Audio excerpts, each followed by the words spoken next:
So, yun yung ating natapos. 6 na flat. Oh, meron pa po tayong 2 flat. Ayan o. Ito pa po yung ating tatapusin bago tayo uuwi. Ay, malapit na po ang alas 5. Talagang ganun.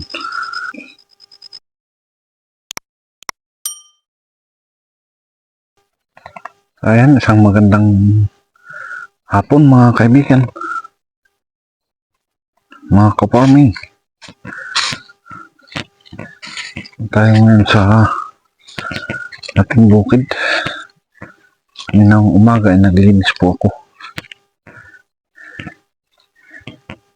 Yan.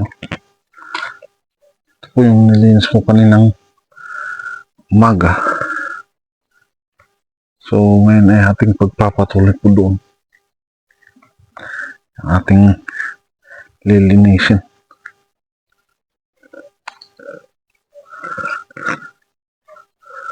So ito po yung ating ampalaya. Ayan. Mga bagong sanga. Marami po siyang sanga. Ito. Mga bunga po niya. Yan o. Maliliit pa nga lang eh.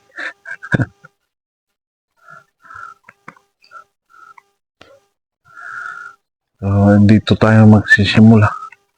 Maglilinis.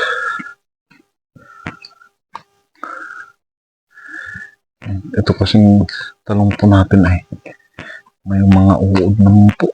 Kailangan po natin isprayin ang ating baggy beans.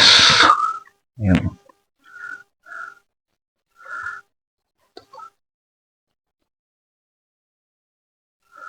Ating gugulayan po mamayang hapon.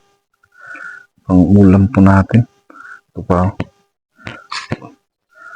Yan.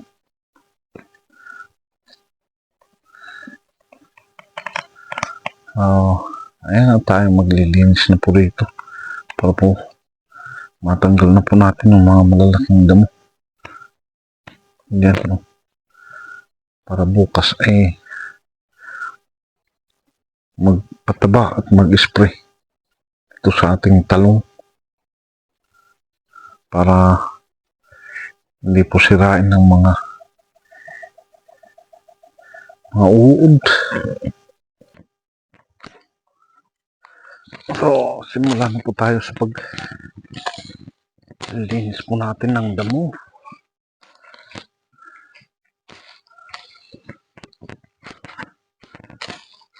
Mga damo.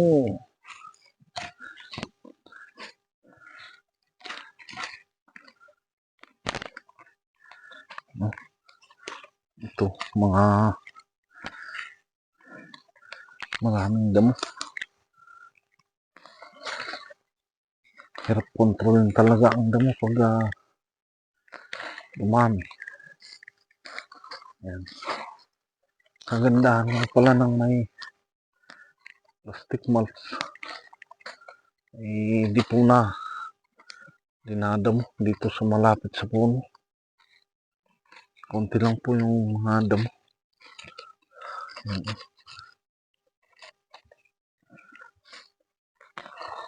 So, hindi na tayo tatanggal dito ng damo. Dito lang sa gilid. Yan ang kagandahan ng may plastic mulch.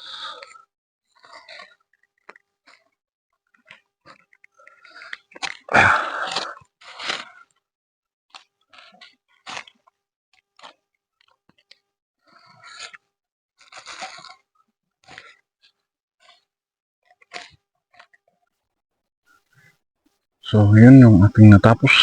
6 na flat. Meron pa po tayong 2 flat. Ayan o. Ito po yung ating tatapusin bago tayo uuwi. Ay malapit na po ang alas 5.